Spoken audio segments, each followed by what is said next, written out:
el presidente nada más ni nada menos que del radicalismo. También le voy a preguntar una opinión a Leopoldo Moró, que está esta noche, porque poco se habla de esto, Leopoldo, y de esta gente, caso de Jesús Cariglino y sus exfuncionarios.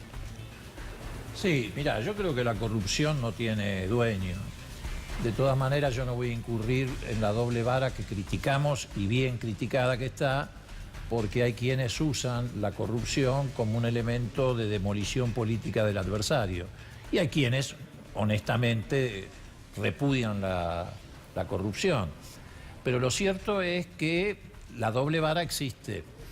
Y todos estos casos, que yo no sé si tendrán la envergadura que se les adjudica, eso se verá con el curso de los acontecimientos, no son presentados por los poderes dominantes con la misma indignación que presentaban en el pasado algunos casos de corrupción. Y eso marca claramente una línea divisoria, no nuestra, sino de esos grupos dominantes. Yo siempre digo, en este país hay pocos que discuten la honestidad de Arturo Illia, sin embargo lo echaron a patada de la Casa de Gobierno. Es decir, el límite no pasa por la corrupción, el límite pasa por dónde te parás en términos de defender o no el interés nacional o popular. Y bueno, esto es lo que está pasando. Nosotros estamos siendo sometidos como sociedad a la construcción de un sentido común que nos pretende hacer creer que la corrupción está en cabeza de un solo sector político en la Argentina. Las denuncias que ustedes hicieron esta semana, Leopoldo, ¿en qué sentido van? ¿Temen un fraude o temen algún problema en carga de datos o como pasó en las PASO de manipulación política? Mirá, de la derecha se puede siempre esperar cualquier cosa porque no tiene límites. Pero nosotros tampoco manejamos con liviandad la palabra fraude, porque eso denigra el proceso democrático. Lo que sí está claro es que hubo una maniobra en la noche de las elecciones que no registra antecedentes en la historia democrática de la Argentina. Y no hablo del 83 en adelante, hablo incluso de interregnos democráticos que entre golpe y golpe habían en el pasado. Yo no recuerdo ningún presidente que a las 10 de la noche se haya plantado en cadena nacional con el mago sin diente para hacer una fiesta festejando un triunfo que no había obtenido, porque es un engaño. Yo no lo recuerdo ni a Perón, ni a Alfonsín, ni a Frondizi, ni a Néstor Kirchner, ni a Menem, festejando un triunfo electoral la noche de la elección sin haberlo obtenido.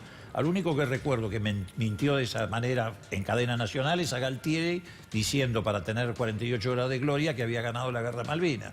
Entonces, eso es lo que nosotros estamos hoy apuntando, que se le dé el software a todos los partidos políticos, no a nosotros, que se permita acceder al modo de carga de los datos, que se tomen otros recaudos. Y en cuanto al tema Gendarmería, no lo hacemos solo por los últimos acontecimientos, que se metió además en la Universidad de Rosario, en la Basílica de Luján, etc., sino porque hay un radiograma de la Gendarmería, que nosotros se lo presentamos al Comando Electoral como prueba, del día 20 y pico de agosto, después de la elección, que apunta a una semana de agitación y adjunta el volante y dice que esa semana de agitación va a tener como principales actores al kirchnerismo y a la izquierda. Esa fuerza no puede participar del control de la elección. Tiene una actitud de animadversión a quienes compiten en la elección. En algunos casos ya en la elección se habían puesto por encima de la autoridad de los presidentes de mesa. Tienen que apartarla. Además lo dice el sentido común. Una fuerza que está cuestionada por la desaparición de Santiago Maldonado, que es el brazo armado del gobierno, que participa en los procesos represivos, que apunta a fuerzas políticas que participan de la elección, no puede tener el control de la elección. Pero ¿cómo era el tema del radiograma? A ver, ¿volvés sobre eso? Después de las PASO, sí, yo no recuerdo bien, hubo en los primeros días una semana en la que se iba a movilizar para llegar a la movilización de los 30 días de Santiago Maldonado. La Gendarmería alerta a todas sus unidades por medio de un radiograma y dice que tienen que adoptar medidas de seguridad, prevención, inteligencia, etcétera, etcétera, a raíz de que hay una semana de agitación, entre comillas, de tal día a tal día. Y adjunta el volante, el supuestamente volante que llamaba a la semana de agitación. Y entre los grupos políticos que apunta está el kirchnerismo y la izquierda, dice en términos genéricos. Bueno, esa fuerza no puede participar del control del ¿Ustedes elección. tenían conocimiento de esto? Sí, permanentemente, a ver, tenemos conocimiento de todo tipo de ataques que se hacen en relación a las movilizaciones que hubo. Sí, está claro, pero Santiago que digo, Maldonado. que la Gendarmería a través de un radiograma diga, tengan cuidado con la izquierda o con el kirchnerismo. Claro, diga. particularmente nosotros no le teníamos presentamos conocimiento. al comando electoral la copia del radiograma. Es un no lo traje, es un radiograma fechado, etcétera, enviado por la Gendarmería. Entonces, ¿cómo va a participar esa fuerza del control de la elección? Después del 22, viene un congreso más duro. Bueno, mira, yo creo que primero hay que preguntarse, porque en definitiva lo que nosotros opinemos tiene un valor relativo, lo que importa es la opinión que va a tener la gente el 22 en la urna, es qué viene después del 22. Todos sabemos que después del 22 viene un ajuste tremendo que va a ser mucho más duro y doloroso que el que ya atravesó la sociedad argentina. Se encargan incluso de anunciarlo, tal vez en un ataque de soberbia o de impunidad, lo anuncian. Vienen aumentos tarifarios, viene aumento de los combustibles, viene una ley de flexibilización laboral para quitar derechos y beneficios, pero seguir bajando además el salario de los trabajadores. Viene una reforma al régimen de jubilaciones y pensiones, pero no solamente para castigar a los jubilados, sino porque siempre en la historia los gobiernos que se han endeudado desaforadamente lo primero que hicieron es meter la mano en la plata de los jubilados.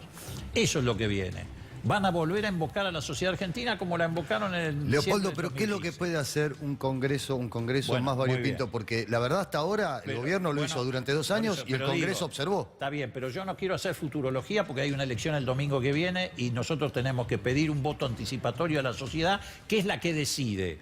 La que decide si el ajuste continúa, se profundiza y se hace más grave, es la gente el día 22, es el pueblo.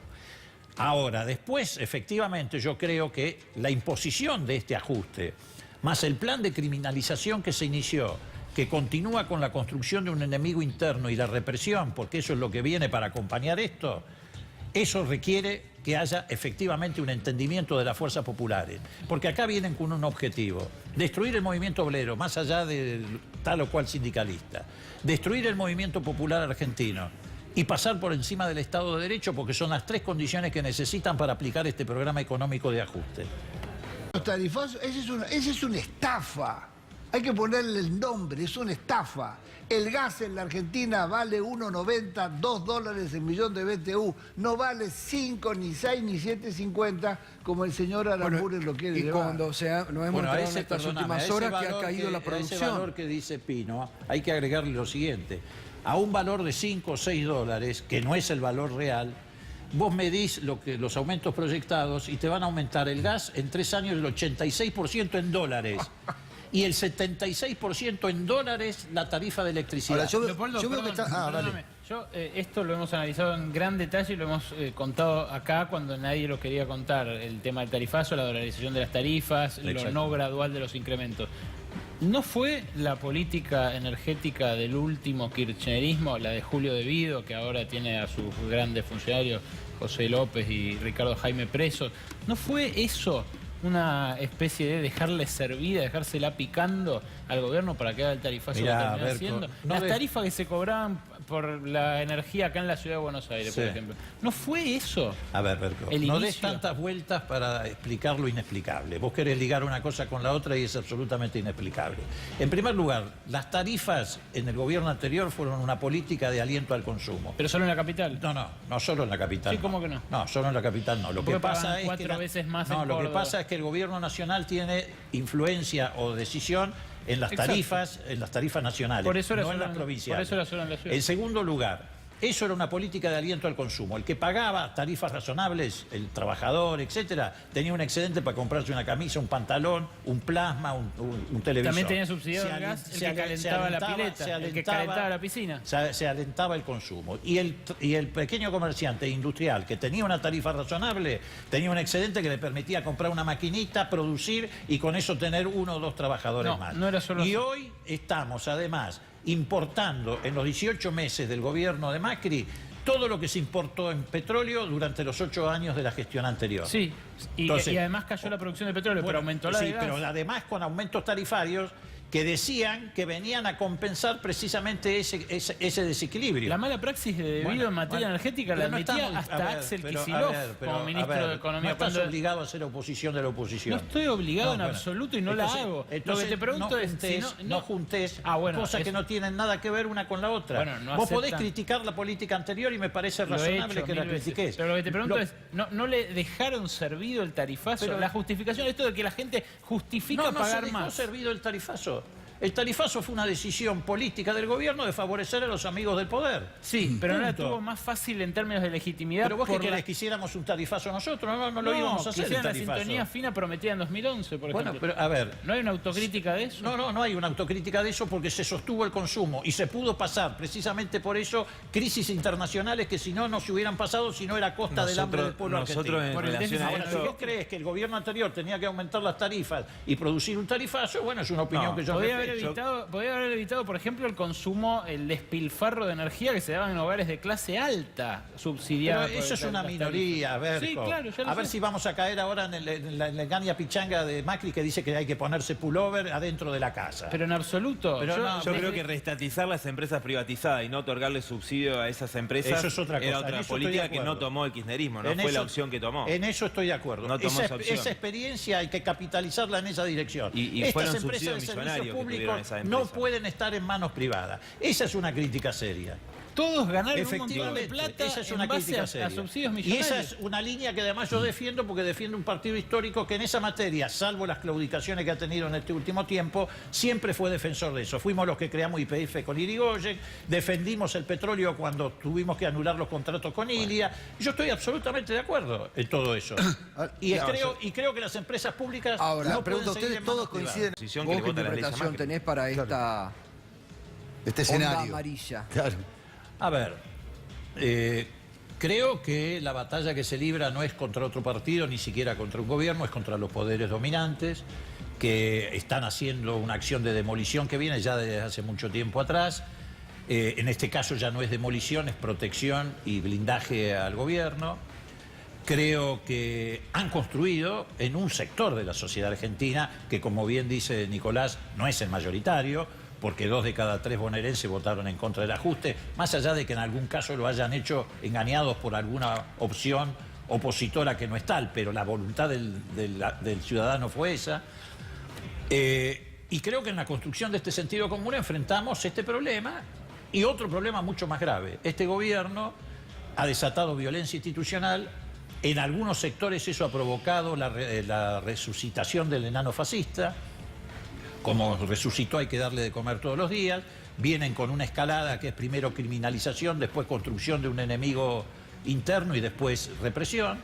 Y creo que eso también hay que computarlo como eje de un debate en la sociedad argentina. Y yo particularmente además aprovecho también para decirle a muchos que se dicen radicales, yo sigo siendo radical precisamente porque me fui de la UCR, si no, no seguiría siendo radical ni alfonsinista, que tomen en cuenta esto.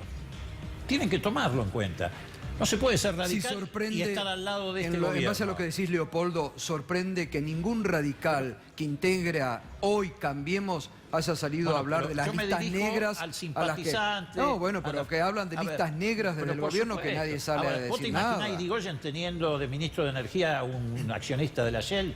¿O a Ilia librando un decreto de necesidad y urgencia para que sus familiares blanqueen 180 millones de dólares? ¿O a Alfonsín haciendo un esfuerzo por justificar la desaparición de Santiago Maldonado? Muchachos, ¿qué hacen ahí?